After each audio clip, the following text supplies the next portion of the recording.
When our first son, Kevin, was born, the first thing Kevin, my husband, did was cry. He just broke down in tears, I think, at the grace and goodness of the gift that we had just received in our son. I will say the day Kevin was born was the day I realized why I existed.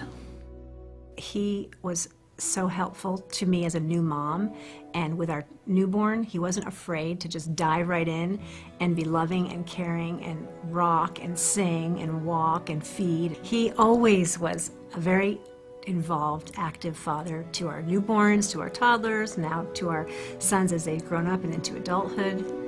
Always remained constant.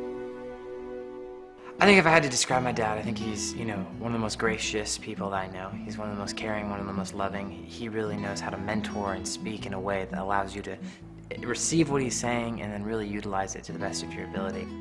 My dad's a very compassionate man, very giving, very generous, and has always had a heart to serve other people. That's really spoken to all of us as his sons. He's always been the kind of dad that will be your best friend when you want him to be, and can be a father when you want him to be, can be a manager when you want him to be. I mean, he knows how to separate both all three. I think now, as I'm an adult, he's become one of my best friends. I would describe my dad as awesome. He just loves being around me, and he usually spends time with me because I'm the only son left that's in the house. I always wanted to be somebody that they could come to and feel safe and feel like no matter what the world was or what their experience was, what their pressures were, that the safest place was home. His kids knew that he loved them. He told them, always. From the time they were born, he still tells them. He still hugs the boys. He's very affectionate. My father-in-law has inspired me to be the best parent that I can be because I saw how he raised his kids, and he did a great job, and I would love to be like that. When I grow up, I want to be a dad just like my own, because he's such a great dad and I connect with him so much, and I wish I could be like my dad. Even when they were little, he and I said, we're raising adults, we're not raising children. These kids are going to spend their lives longer as adults, so we need to train them how to be leaders, world changers, gentlemen, how to act in society, and how to be a blessing to this world. My grandfather, when I left for school, and he was really the father image in my life. He said, Kevin, no matter what happens in your life, no matter how high or how low, just live like you're at the bottom, even if you're at the top. I took that for my life and quoted that to the boys and encouraged them to live their life where everybody has value. My father was, I think, one of the biggest pieces to the puzzle to nurturing me and my brothers in our career.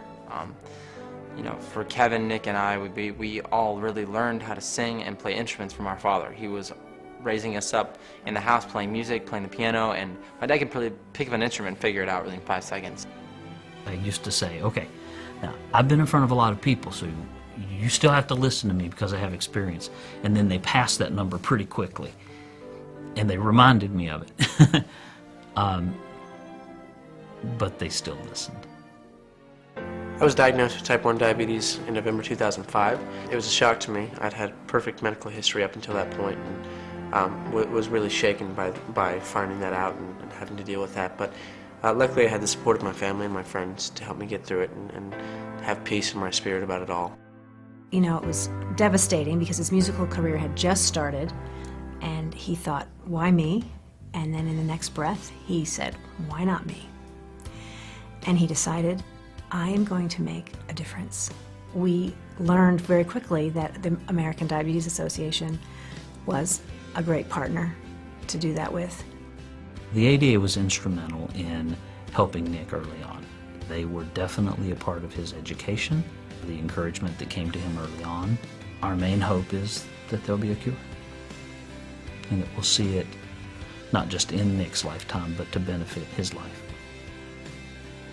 I think the biggest thing that my dad has taught me in life is always be yourself, be true to who you are. I think that goes to without saying with our music, with who we are as people, and no matter what it comes down to, all I want to do and all I want to be is, the best son I can be, but more than that, he pushes us for greatness. He always said he was raising leaders, and I hope I can live up to that one day. My dad's a role model to me because he's just so good at being him and doing what he loves to do.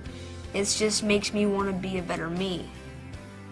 I think the thing that I love most about being a father is that I get to spend my life loving four of the most precious people. That the day they were born, I see them till I die. You don't even know, no. A little bit longer and I'll be fine.